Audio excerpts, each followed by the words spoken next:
नमस्कार. सातारावाच्या बातमीपत्रात मी गुरुनाथ तुमचं मनापासून स्वागत करतो.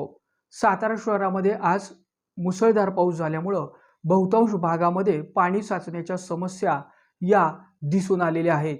प्रतापगंज पेठेतील जाधवनगर परिसरामध्ये आज पाणी साचून राहिल्यामुळं येथील नागरिकांना त्याचा त्रास सोसावा लागला. याच अनुषंगानं सातारा शहरामधील गोडवली परिसरामध्ये प्रत्येक होणाऱ्या पावसामध्ये पाणी घरापर्यंत, घराच्या आतमध्ये या या ठिकाणी बेसमेंटमध्ये असलेल्या गाळ्यांमध्ये वेळोवेळी हे पाणी जात असतं.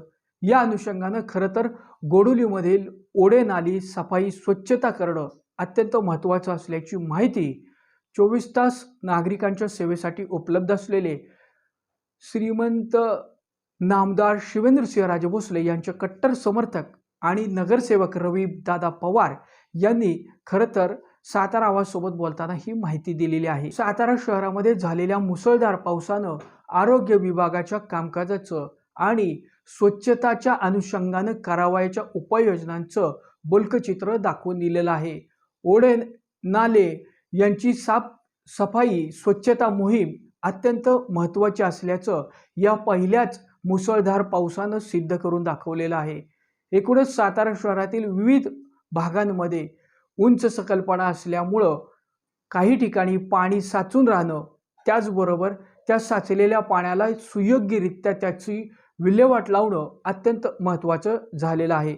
या अनुषंगानं सातारा नगर परिषदेच्या संबंधित विभागानं गांभीर्यानं शहराची पाहणी करून ज्या ज्या ठिकाणी पाणी साचत आहे त्या ठिकाणी योग्य त्या उपाययोजना तात्काळ करणं अत्यंत आवश्यक बनलेलं आहे.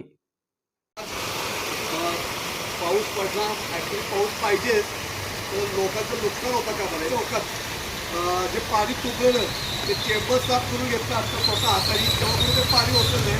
गारबीच्या वड्यामध्ये ते पाणी उलटते, गारबीच्या वड्यामध्ये पाणी उलटते, जे म्युनिसिपालिटी पाणी आलं ते गटाचं काम त्याच्यावर ते पाणी चौकात पंचाच्या दुकानामध्ये एवढं चेंबर टाकलेलं. आमचे बापू तिथं राहिला व्यस्तटा मोरे त्यांचेच टाकलेलं, तिथं तो चेंबर वापरल्यानंतर ते पाणी म्हणजे पूरस्थिती आटोक्यात आलेली आहे थोडक्यात.